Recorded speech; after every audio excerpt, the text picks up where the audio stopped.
Hey everyone, in American Lit, Mr. Marshall here. We're in week 2, which is really our first week of some real content in this class. Last week we were just working on logistics and getting signed up for the classroom and turn it in and making sure we understood the expectations for this year. So this video is to basically keep you informed about what you have to do this week and provide you any extra information that might help you complete it better or more easily.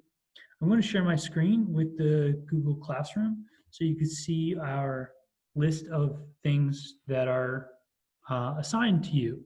So again, last week, all course syllabus, introduction, our meet schedule, these should be things that you have become more familiar with, including assignment 0 grades, which I did post this morning. If you did not sign up for our Turnitin, then you still need to do it even if you have a 0, because you will be required to submit your first essay through Turnitin, which, by the way, is right here, due September 28th. I did have an email this morning, which I thought was a really thoughtful email about how difficult this question is. How does a storyteller, this is due on Wednesday, the question is, how does a storyteller determine when a story actually begins? What factors complicate this seemingly simple choice, and why is it an important choice to make? Now, my intention here with asking this of you guys is to ask you something that's difficult. Okay, I didn't want to ask you a simple question that was easily answered. I wanted you to think deeply about this concept and to share with me your thoughts on it. One good way to go about answering this question would be to think about you yourself telling a story. This could be about something that impacted you greatly. This could be about going to the dentist. It could be about your first date. I don't care. But think about that process, and then how do you decide where you begin telling that story? At what point are you going too far back?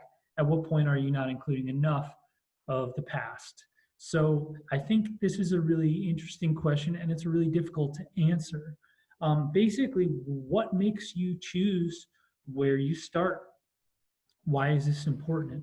Now, do your best to answer that. I'm not going to give you any clear ways to do it, because that might be giving you any answers or ideas that you could be using. But the reason we're beginning with that question is because we are going to start on a unit, a debate really about teaching about slavery.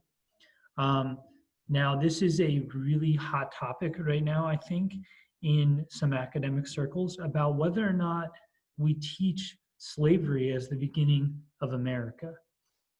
So you'll see some resources here that assist in that process and learning these or thinking about these ideas. Right here, we have a link to the 1619 Project, which is a New York Times publication about the history of slavery in America, the first slave ships arriving on the beaches of the United States in the year 1619, and whether or not we consider this the beginning of America or something later, why or why not.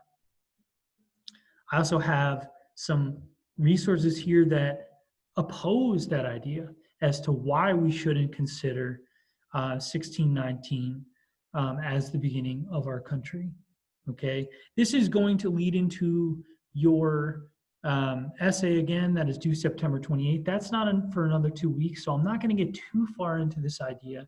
But looking at this question about when stories begin is really important, and you guys do have these comprehension questions due at the end of the week.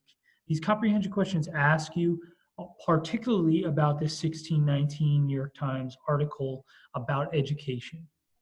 Okay, so I do need you guys to read the entirety of the article attached here with this sort of pink, light, purple background about teaching slavery. Again, we're just talking about the idea of whether or not we should learn about this, okay? I do recommend getting a free account for New York Times. It might help you navigate any of these supplemental materials of 1619 more fluidly, but you should be able to access this education article quite simply.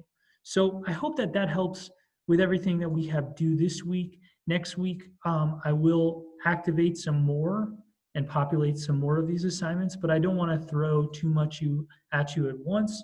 Once again, we will have our virtual meet this week, so you can ask questions there face to face, or I can re-clarify anything that's vague for you.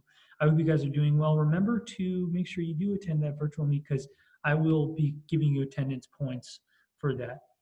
Take care. I hope you guys are doing good. Stay safe, and please communicate if you have any questions. Bye-bye.